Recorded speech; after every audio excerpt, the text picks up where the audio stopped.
On August 16th, 2023 at 5:38 a.m. Eastern U.S. time, so calculate that for your own time zone, we've got a potent new moon in Leo. Now, this is one of three major lunar events for the month of August.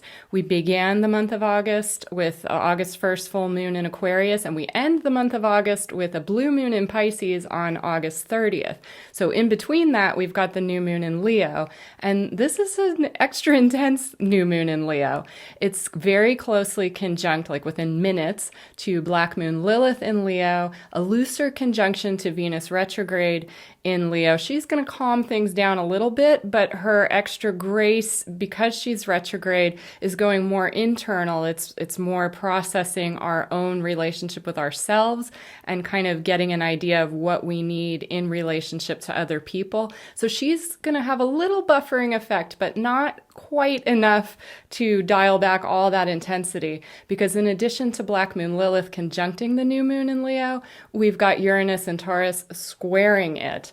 Now, a lot of people don't know too much about Black Moon Lilith. I actually do a lot of work with her in my medical intuitive work because I find that she shows up as a really key factor in anybody that's got autoimmune issues, fertility issues, hormonal issues, bipolar issues, any kind of energy where that feminine part of you, that like wild women who run with the wolves part of you feels suppressed or repressed. That's Black Moon Lilith energy. She's going to come up. When she's balanced, there's a real fairy godmother kind of energy to her. When she's not balanced, we've got more like mad woman in the attic kind of energy. So the new moon squares Uranus and Taurus, and Uranus is the rebel of the zodiac, but so is Black Moon Lilith. So we've got this kind of double rebel energy.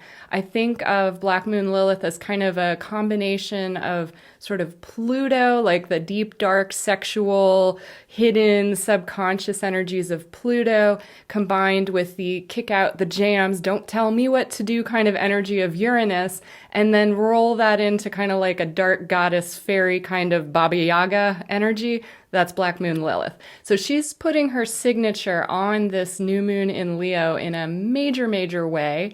And then in addition to that, we've got several conjunctions that just really up the ante. So we're going to get into all of that, but to begin with, I want to share the Sabian symbol for this one. So it is Leo 24. The actual degree is in the 23 to 24 degree range, but we always round up for Sabian symbols. Totally concentrated upon inner spiritual attainment, a man is sitting in a state of complete neglect of bodily appearance and cleanliness. So we're kind of looking at the hermit archetype, right? Like kind of the hermit that is the wild man that goes with that wild woman of the Black Moon Lilith energy, but just like unkempt hair, so concentrated on the spiritual that like the body is not even in awareness. We can't sustain that kind of state for an extended period of time, but it's going to be there at the time of this new moon. If all of this sounds kind of weird for a Leo moon, you know, we don't necessarily think of Leo as kind of like deep, dark spiritual intensity. You're onto something. The normal energy, kind of the generic Leo energy, is much more about the sun, sunflowers. I'm wearing my sunflower shirt in honor of this big stellium that we've got in Leo. And so it's a heartfelt energy. It's a be true to yourself kind of energy.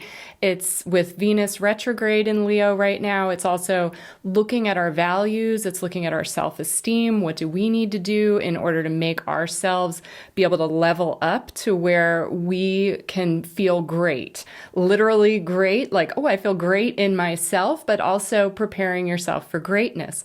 So that's the more generic energy of Leo, and that's there at the time of the new moon. It's coming at a very spiritual way. So normally with Leo, you think of like great hair. Well, in this case, we've got kind of like this totally unkempt hair, kind of like Merlin in the woods for, years after he's had this devastating event. We've got that black Moon Lilith kind of wild woman energy. So it's kind of like Leo with a twist. I've mentioned that there's some other important conjunctions with this new moon in Leo. I'm not going to get into all of them in this video because I like to keep the video shorter and to just kind of help you prepare for the energies. But if you're interested in more of a comprehensive and geopolitical look at things, I've got that link down below to a written post on my blog. So anyway, getting back to the conjunctions. One of them is Pramsius, and Pramsius is a Trans-Neptunian object known as the omnipotent ruler of time, also very closely connected to the idea of fate. So we got this highly spiritual energy coming down, but then also this kind of destiny energy that is echoed by the North Node in very late Aries, which nicely trines fellow fire sign Leo. So the collective destiny point and the new moon are playing nicely together at the same time that we've got this like heavy hand of fate conjunct very tightly with black moon Lilith, the sun, and the moon.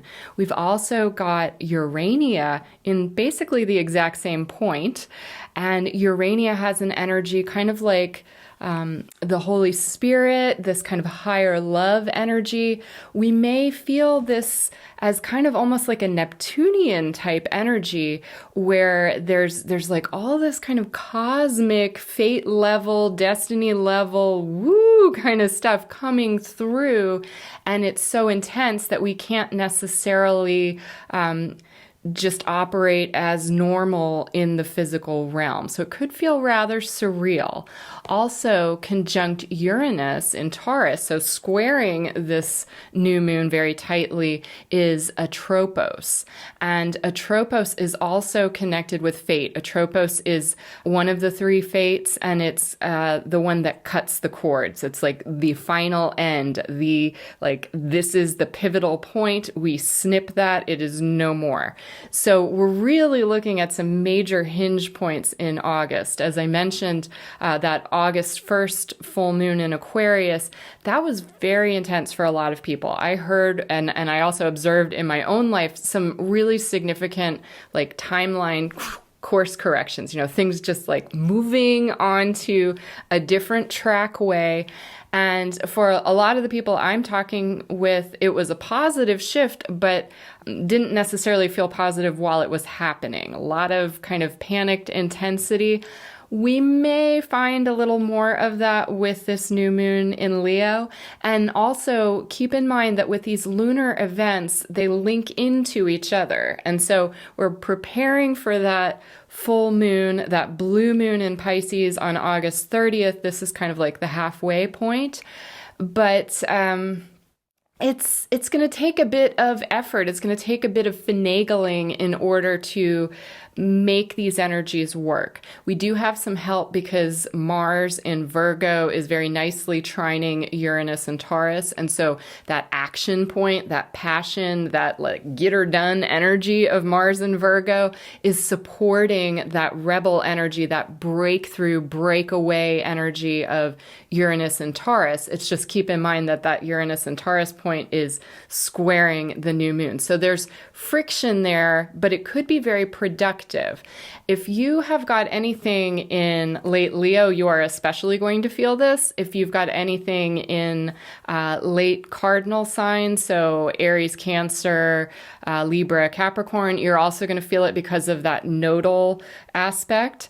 But I think we're all going to feel this energy. It's too bright, it's too intense, and it's something to really get clear on your own values, get clear on what feels right for you, because there is support to course correct onto the highest level destiny.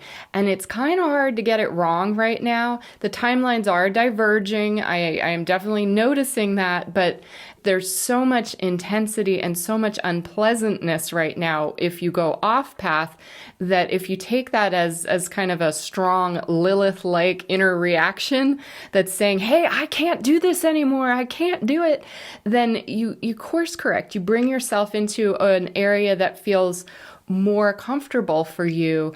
You will find that you make progress, like breakthroughs, leaps and bounds kind of progress at this time.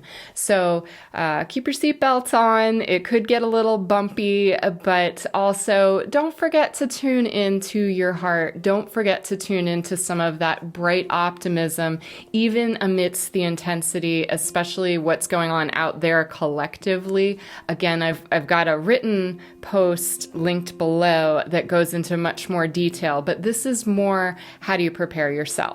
So until next time, take care.